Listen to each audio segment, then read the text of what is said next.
My business, the one I poured 15 years of blood and sanity into, is finally sold. The contract is worth millions and guarantees my financial freedom forever. There's only one signature missing, my ex-husband Mark's.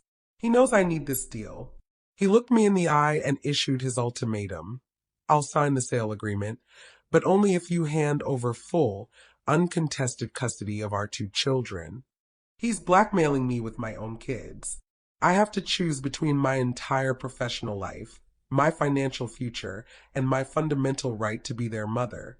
I can save my business, but only by giving up my children.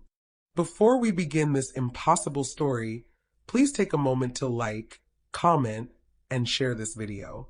Your participation is the only thing that can guide my choice. The day the facts came through, I thought I had won my life back. 15 years.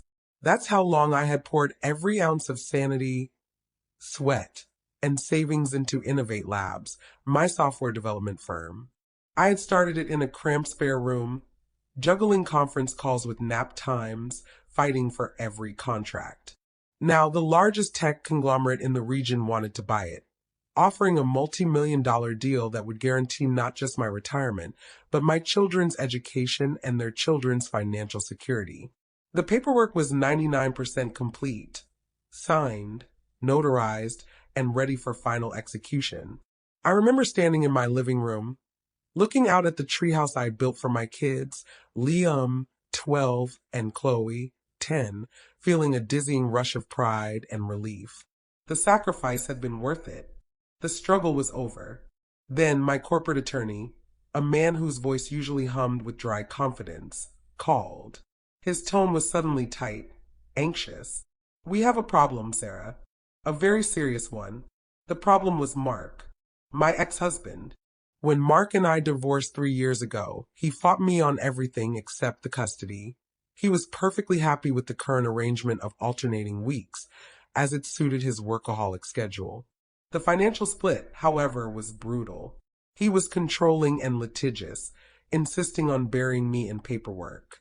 We had a joint business ownership document dating back to a time when Innovate Labs was just a seed, a document Mark refused to let lapse even though he'd never contributed any actual work. My divorce lawyer assured me it was legally moot, as the business was primarily my post-separation asset. She was wrong. Mark's signature is mandatory, my attorney stated grimly. That clause he insisted on retaining in the original operating agreement, Clause 4B, the non-compete dissolution. It requires both parties' final authorization on any sale of company assets exceeding $500,000 for 5 years post-divorce. We missed it. He has veto power. I felt the blood drain from my face. Veto power. My entire future, the multi-million-dollar deal, the security of my children, all hinged on the goodwill of the one man dedicated to making my life miserable. The buyer, my attorney continued, his voice rising with urgency, is under a hostile takeover deadline. They gave us 72 hours to finalize the deal and receive that signature. If Mark doesn't sign by Thursday at 5 p.m., they walk away. The deal collapses entirely, and they will never offer that price again. I tried to rationalize it. Mark was a decent father in public. He was financially comfortable, funded primarily by his extremely wealthy, controlling mother, who viewed the preservation of their legacy as a divine duty. I thought he would haggle for a small, insignificant percentage, a clean exit for an old document. I called Mark immediately. He answered on the second ring, his tone annoyingly cheerful. I laid out the situation, swallowing my pride, and offered him a generous 5% of the final sale to sign the release form. He didn't laugh. He sighed, a dramatic, performative sigh that always preceded his cruelest maneuvers. "Sarah, you know how sentimental I am about Innovate Labs. 5%. That hardly compensates for the emotional pain of letting go of our original idea." I waited for the financial negotiation, prepared to offer 10, maybe even 15%. But Mark didn't want money. He wanted power. He was the immovable object, and the clock was ticking down to 0, threatening to flatten my entire professional life. I hung up the phone, knowing that the next time we spoke, the cost would be far higher than any dollar amount. I was trapped between my ambition and the black hole of my ex-husband's control. My successful business was about to become the instrument of my own devastating sacrifice.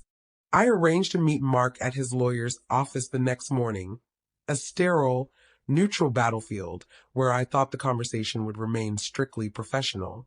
I was wrong. The moment the lawyer stepped out, leaving us alone with the massive contract lying between us, Mark's polite veneer dissolved, and his face took on a cold, predatory intensity one hadn't seen since the worst days of our divorce.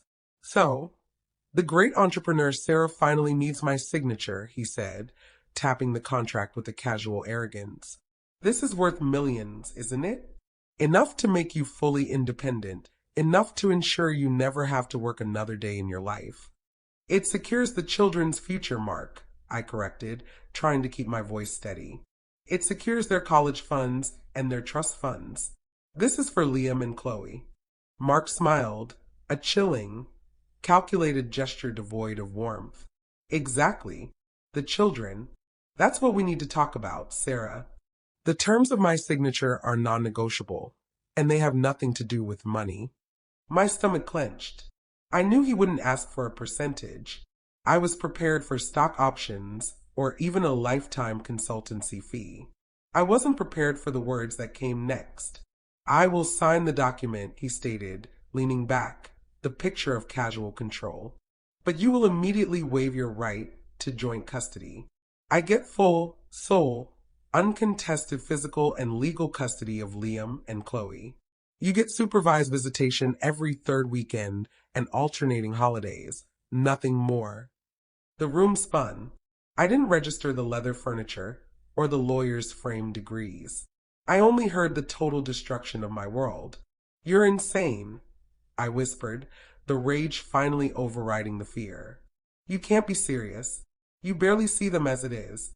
They need me. You know that." Mark's eyes narrowed. "I am serious, Sarah. It's the price of your freedom. You sign the waiver, I sign the contract.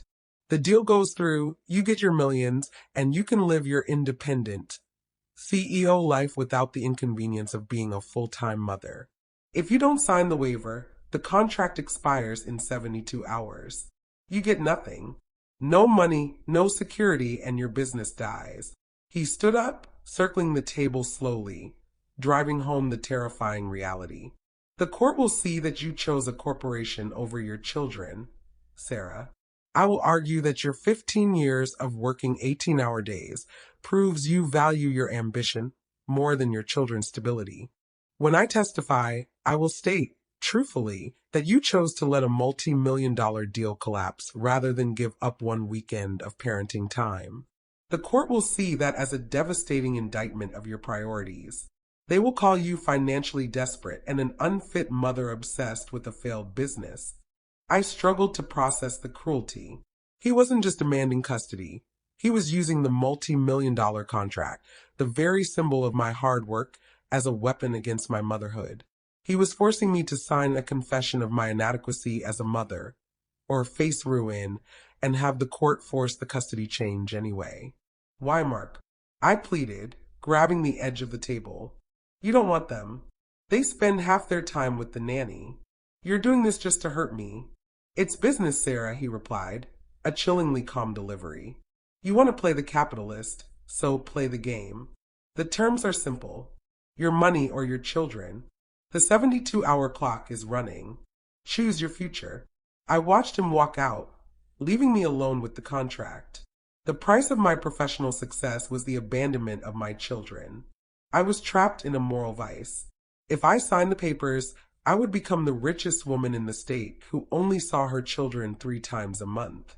If I refused to sign, I would be left with a failing business, and the constant stress of knowing my children's future financial security was gone forever. My life savings had become the most painful blackmail weapon imaginable. I was facing the ultimate choice. Is my freedom and financial power worth sacrificing my right to raise Liam and Chloe? The agony is instant and absolute. I spent the rest of that afternoon alone in the conference room, not crying, but staring at the waiver, the document that promised financial freedom in exchange for parental obliteration. I had to understand the why. Mark didn't love the children enough to raise them full time. He loved control. This wasn't about fatherhood. It was a deeper, more calculated cruelty. I called the only person who knew Mark's motivations better than he did, his sister, Eleanor. She despised Mark's arrogance, but remained on speaking terms because she was tethered to the same financial engine, Mark's mother. Eleanor, he wants full custody, I whispered into the phone, barely able to form the words. Eleanor didn't sound surprised. She sounded resigned. It's mother, she stated flatly. She's doing it again. She's not doing it for Mark. She's doing it for the legacy. Eleanor explained the core of the Vance family dynamic. Mark's mother, a formidable matriarch who controlled the vast majority of the family trust and Mark's monthly allowance, was fixated on social perception. The family's primary philanthropic effort was launching a new, prestigious private academy dedicated to shaping the next generation of leadership. She's hosting the inaugural donor gala next month, Eleanor revealed. The problem? She and Mark look weak. Mark is a divorced father with shared custody. She believes shared custody implies Mark is an unreliable part-time father, undermining the family's image as the sole, reliable custodians of the next generation. She needs him to be the uncontested, sole parent to stand on that stage and represent the family's commitment to youth leadership. I felt sick. She's forcing him to take my children, so he can look better at a charity gala? She's paying him too, Eleanor corrected, the bitterness evident in her voice. She promised him the final, massive chunk of the trust, the money Mark needs to buy that vineyard he's always wanted, if he secures sole custody by the gala date. She's buying the appearance of his stability. And Mark? He's selling the kids for a vineyard. He doesn't want the children. He wants the money that only sole custody can unlock. This revelation twisted the ethical knot tighter. Mark wasn't driven by parental love. He was driven by pure, transactional greed and his mother's controlling vanity. This was corporate-level blackmail using my children as collateral. But Eleanor added a final, devastating layer that made the choice impossibly difficult. Sarah, you know Mark. He can't handle the kids full-time. He barely handles his cat. If he gets sole custody, he's not raising them, mother's nanny. Petra is loyal to Mark, but she's emotionally sterile, and she treats Liam and Chloe like appointments. They'll be raised in that sterile mansion, completely neglected by their father, simply to uphold the Vance family's public image. It will be emotional abandonment paid for in trust funds. I was now facing two catastrophic outcomes rooted in the same greed. If I sign, choice A, I gain financial freedom for life, securing the children's future inheritance. But I hand my beloved Liam and Chloe over to a father who will immediately outsource their daily care to an emotionally detached nanny, all for a publicity stunt. I sell my right to parent for a fortune, and they suffer years of emotional neglect. If I refuse, choice B, I save them from emotional abandonment by keeping joint custody. But I forfeit the multi-million-dollar deal, bankrupting Innovate Labs entirely. This would force me back into years of stressful work just to maintain basic solvency, ultimately robbing the children of the secure financial future the sale promised. I saved their present emotional life, but I sacrificed their long-term security. Mark's greed had engineered a trap where either choice resulted in a profound, irreversible loss for Liam and Chloe, a loss of their mother's presence or a loss of their financial future. The blackmail was no longer just against me. It was against the well-being of my own children. I had 72 hours to decide which form of abandonment was the lesser evil. The realization of the true motive, the vineyard, the society gala, the sterile mansion, didn't simplify the choice. It intensified the moral agony. Mark wasn't just being selfish. He was engaging in high-level transactional abuse, and the children were his currency. I had 72 hours remaining, and the clock was ticking toward an irreversible deadline. I locked myself in my office, the signed waiver and the sale contract lying side by side on my desk, symbolizing the two mutually destructive futures. I spent hours running the variables, trying to find the ethical symmetry that could justify one action over the other. The dilemma was agonizingly simple, yet utterly unsolvable. On one side, I had the power of the fortune, choice A, sign the waiver. This path promised absolute financial stability for my family. The sale price meant Liam and Chloe would never have to worry about money. Their college, their homes, their futures, all secured by my signature. This was the ultimate maternal achievement, sacrificing myself now to guarantee their financial safety forever. However, the cost was the most painful thing a mother could endure: physical and emotional abandonment. I would hand them over to a father who doesn't parent and a controlling grandmother who needs them for decoration. They would be raised by the emotionally sterile nanny, Petra, feeling profoundly unloved and unwanted by the one person who fought for them, me, the mother who chose money over their daily presence. I would become the richest mother in the state, but one forced to live with the knowledge that I signed away my right to teach them, hug them, and guide them through their crucial teenage years. On the other side, I had the power of motherhood, choice B, refuse to sign. This path meant destroying the sale contract entirely. I would save Liam and Chloe from the sterile, emotionally distant life dictated by their grandmother's society demands. I would be there for every scraped knee, every school play, every difficult teenage conversation. I would secure their present emotional health and affirm my commitment as their fierce, full-time parent. However, the financial consequence was immediate and catastrophic. Innovate Labs would collapse. The multi-million-dollar security blanket would vanish, forcing me back into the brutal stress of rebuilding a company from scratch. I would condemn the children to a life where their mother is constantly stressed, overworked, and financially precarious, living paycheck to maintain custody. I would save their emotional present, but I would risk their long-term financial security and inheritance. The cruelty of Mark's blackmail was that both outcomes led to a catastrophic loss for the children. If I chose the money, they would be emotionally neglected and resentful of their abandonment. If I chose custody, they would be stressed by our financial struggles and resentful that I sacrificed their inheritance. There was no victory, only varying degrees of irreversible pain. I stood up and walked to the window, watching Liam and Chloe play catch in the yard below, their innocent laughter echoing the impossible stakes. I looked at the custody waiver on my desk, an ugly, black and white contract defining the price of a child's soul. I had always been an entrepreneur, a problem solver, a woman who could always find a path to victory. But Mark's malicious creativity had created a perfect moral vice, designed to crush my maternal instinct and financial ambition simultaneously. I realized I was paralyzed. I could not, in good conscience, condemn my children to emotional distance, nor could I condemn them to financial insecurity. My heart was utterly broken by the realization that my unconditional love for them had been weaponized. The 72-hour deadline was now a relentless, deafening countdown. I was forced to choose between the integrity of my future and the necessity of their presence. The weight of this judgment, the ultimate definition of what kind of mother I was, is too heavy for one woman to bear alone.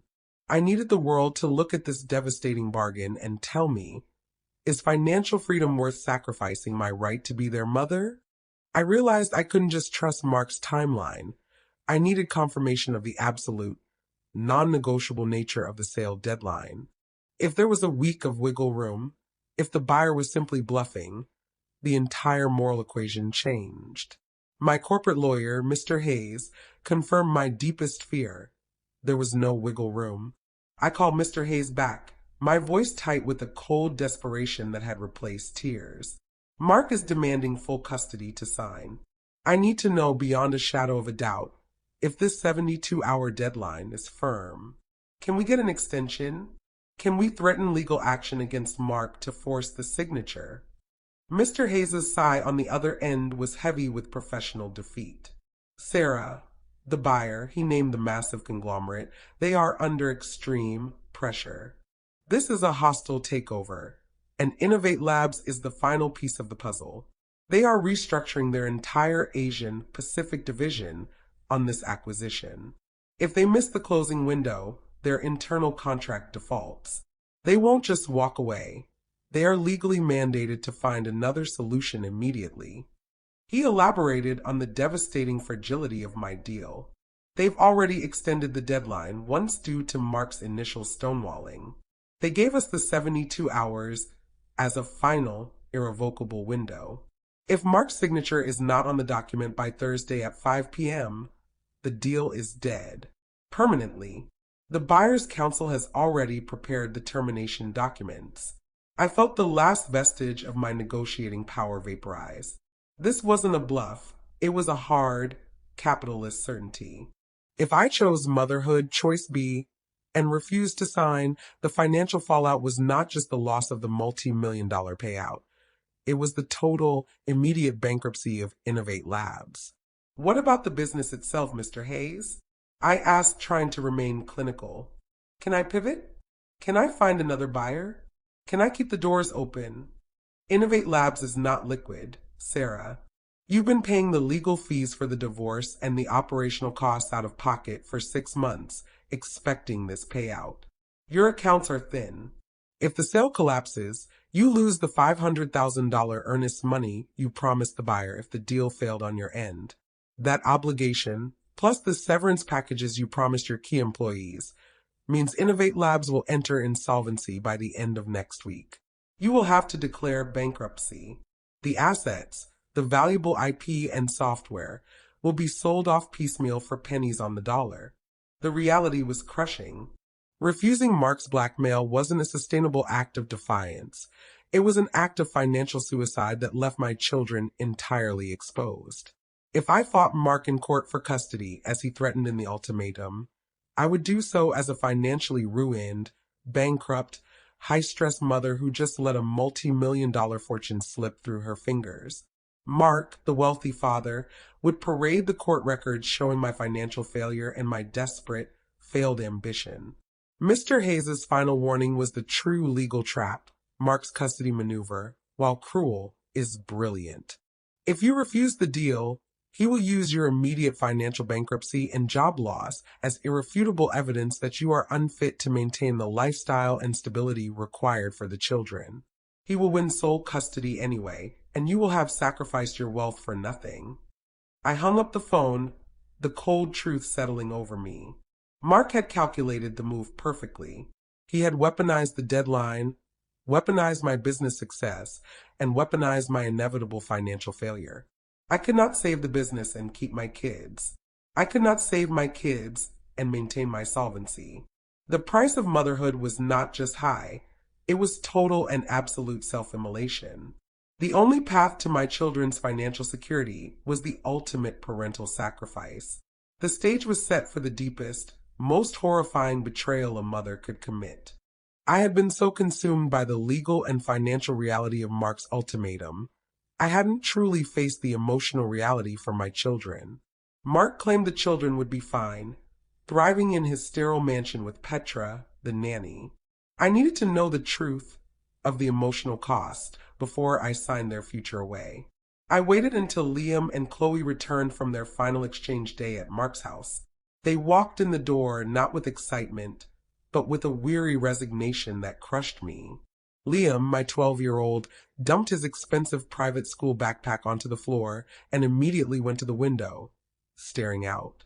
Chloe, 10, sat silently on the sofa, scrolling listlessly through her iPad. They were exhausted, not from the commute, but from the emotional vacuum of their father's house.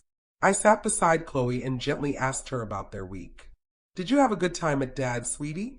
Did you and Liam get to go swimming?" Chloe's response was small, quiet, and devastating. "We went swimming once. With Petra. She just times us and makes sure we don't splash the deck. Dad wasn't there. He was at the club talking about the gala." "Is Petra nice?" I asked, already knowing the answer. Chloe shrugged, her eyes never leaving the screen. She's efficient. She makes us eat the green stuff and finishes our homework before Dad gets home, so he can see we're well managed. She doesn't hug very well. My heart broke. Mark didn't parent, he delegated. Petra was an employee, not a mother figure, and she treated my children like line items on a quarterly report. This confirmed Eleanor's warning. If I signed that waiver, my children would be raised in an environment of emotional sterility, valued only for their role in their grandmother's social legacy. I turned to Liam, the quieter, more observant one. Liam, I'm worried about you. You seem down. What's wrong? Liam sighed, a profound, adult sound that was painful to hear. He finally looked at me, and the resentment and confusion in his eyes were directed not at his father, but at the structure of their life. Dad told me I have to start looking at his life seriously, Liam whispered. He said I need to understand that the private academy and the trust fund are about my future. He spends all our time talking about the gala, telling me I have to behave perfectly for Grandma Vance, or he'll lose the money. It's all about the money, Mom. He said your work is fine, but his legacy is secure. The twist was agonizing.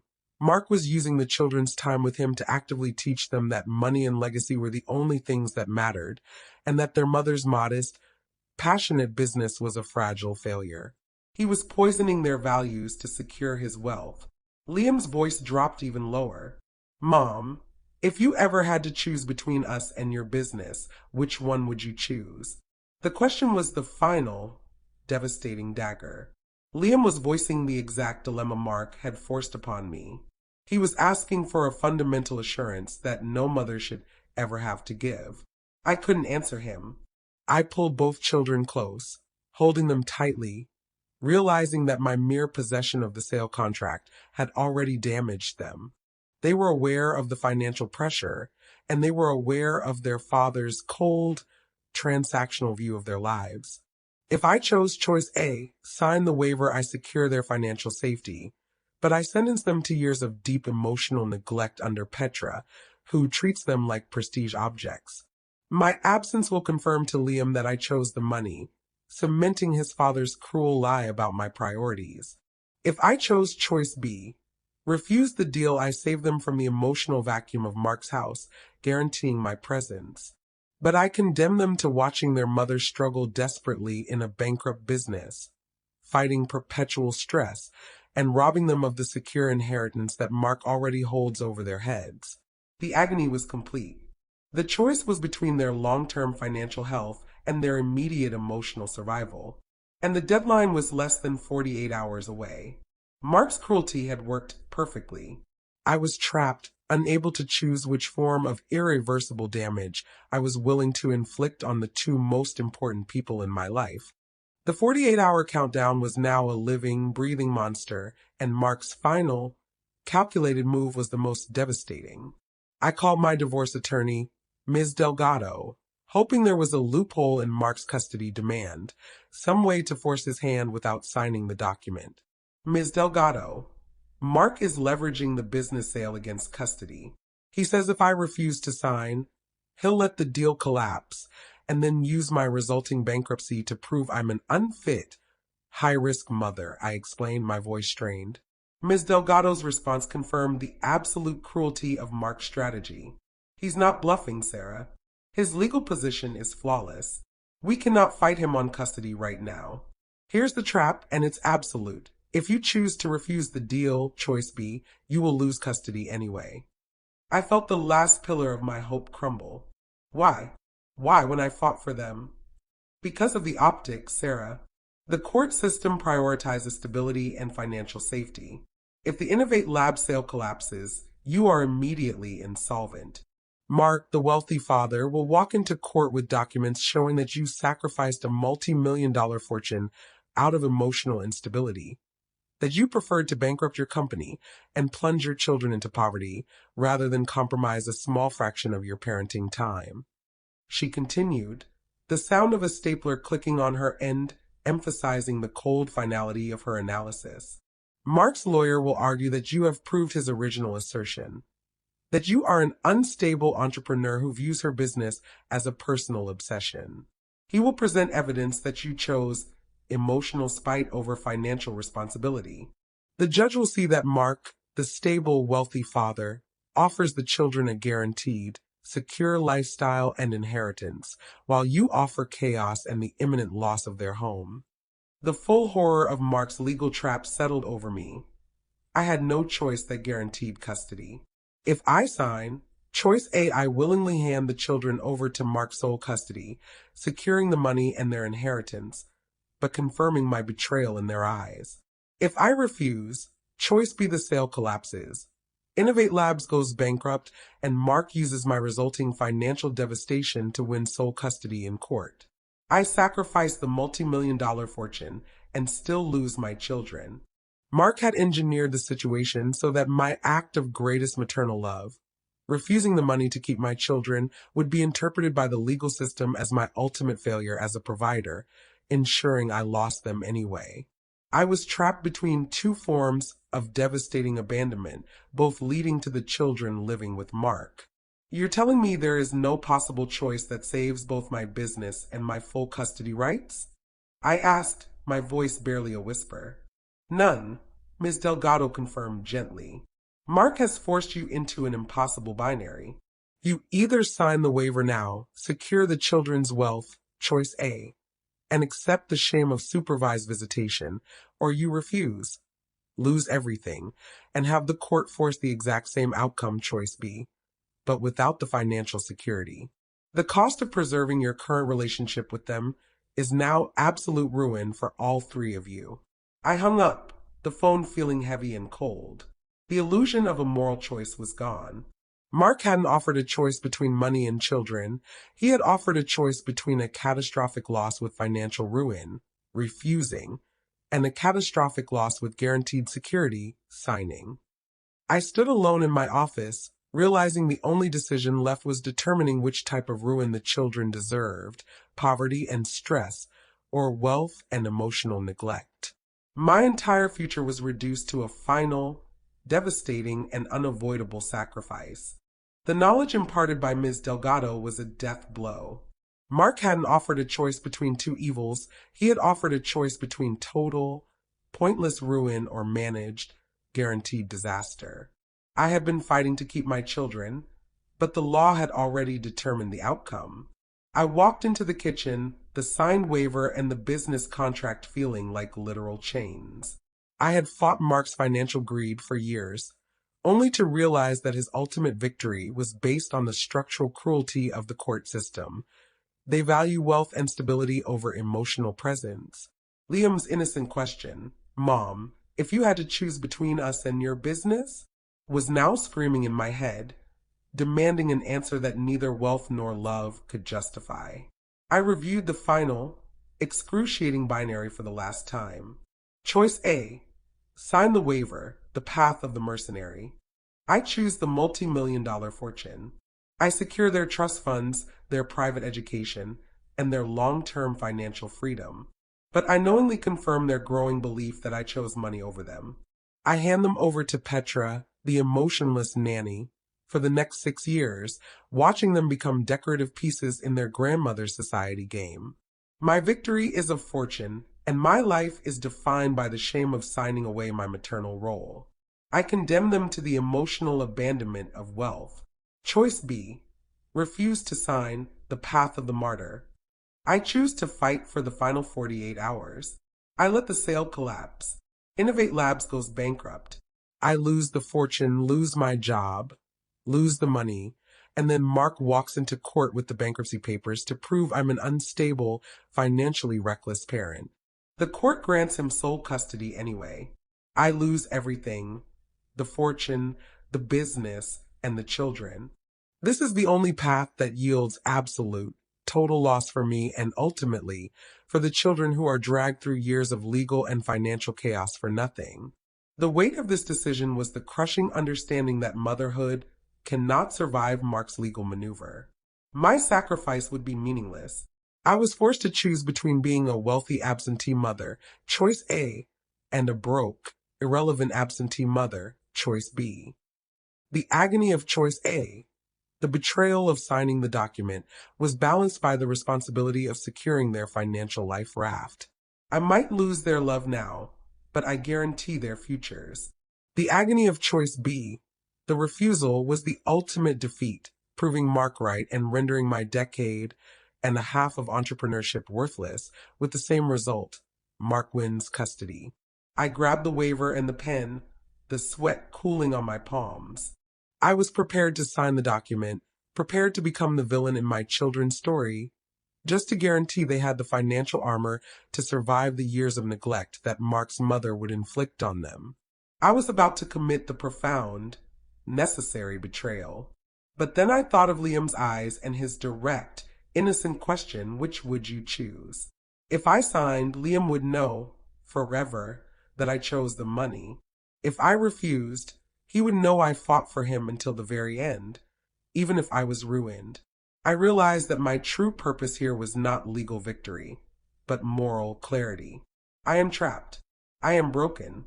I cannot make a choice that will not lead to devastating consequences for the children I love more than life itself. I cannot ask them to carry the burden of financial ruin, nor can I ask them to carry the burden of my deliberate abandonment. The decision is too dark, too final, and too catastrophic for a single person to bear. I stood up, pushing the waiver away. The clock showed the deadline was just hours away. I realized my only option was to appeal to the highest court, the court of human conscience, and let the collective weight of the world assume the burden Mark had maliciously placed on me. I gathered the legal documents and the custody waiver, ready to present this case to the only jury that matters. I am asking you to judge. Which form of abandonment is the lesser evil? The clock is closing in on the 5 p.m. deadline, and the decision is not just imminent, but inevitable. I stand here, holding the signed documents that represent the total destruction of my life as a full-time mother, ready to present my case to the world. I have exhausted my options, exhausted my strength, and exhausted the law. Now, the final judgment rests with you. I am pleading with you to look at the evidence that Mark, my ex-husband, has meticulously created a legal trap so cruel that my only path to saving my children is to betray them. I am the mother who must choose which type of devastating ruin to inflict upon her own flesh and blood. Look at the devastating calculus that Mark engineered. He knew that if I refused to sign choice B, the business would fail and my financial ruin would be used in court to prove I was unfit. He knew the judge would prioritize his wealth and stability over my passionate but precarious life. This path is not defiance. It is total, pointless self-immolation. It yields the same result. Mark gets the children, but guarantees they enter his custody with a financially ruined mother who sacrificed everything for nothing. My ultimate defeat validates his cruel assessment of my ambition. He knew that if I signed the papers, choice A, I would be the perpetrator of the emotional abandonment. But by securing the fortune, I at least give Liam and Chloe the financial armor to withstand the emotional neglect they will suffer in his sterile, nanny-run mansion. My betrayal is done for a purpose, their future safety. I give them the trust funds, the security, and the peace of mind I worked 15 years to earn. The question is, which loss is the most responsible choice for their well-being? Is it better for the children to have a broke, unstable, but emotionally present mother for a short time before losing custody, who fought to the end, or a wealthy, stable, but emotionally absent mother who signed the papers to secure their financial freedom? I am not asking for sympathy. I am asking for clarity. I need you to tell me which ethical violation, the betrayal of my maternal presence or the betrayal of my family's financial security, is the one that offers the children the best chance at a functioning life. I am paralyzed because I know that if I choose B, Liam will remember that I chose emotional defiance over his college fund. If I choose A, Chloe will remember that I chose money over her goodnight hug. Both choices are permanent wounds. I am handing over the signed waiver and the contract, allowing the world to cast the final, necessary judgment. I will not move until I receive the collective verdict. I have done my duty to tell the truth. Now, you must fulfill yours to judge. I am ready for the ultimate verdict. I promise to follow the outcome, no matter how devastating the fallout may be, and I will detail the immediate, crushing consequences in the follow-up video. What I should do. The verdict next week. Vote A. Sign the deal, choose financial security, and accept emotional abandonment. Vote B. Refuse the deal, choose to fight for custody, accepting total financial and legal ruin. Thank you for being my judge. The fate of my children is now in your hands. The clock is now less than an hour from 5 p.m. The final hour of my motherhood, as I have always known it, is upon me. I have looked at the waiver, at the multi-million-dollar contract, and at the photo of my children, and I still cannot make the final move. The choice between their financial future and their emotional present is the most horrifying calculus I have ever faced, and the legal trap ensures there is no escaping the loss of my custody rights either way. I am appealing to you, the silent jury of compassion and judgment, for the definitive verdict that will allow me to act. I have placed the full weight of my shattered heart and my ruined future into these two options, which represent the only paths forward. Option A. The sacrifice of presence. Vote A. Financial security. The action. I signed the custody waiver and Mark's contract. The result.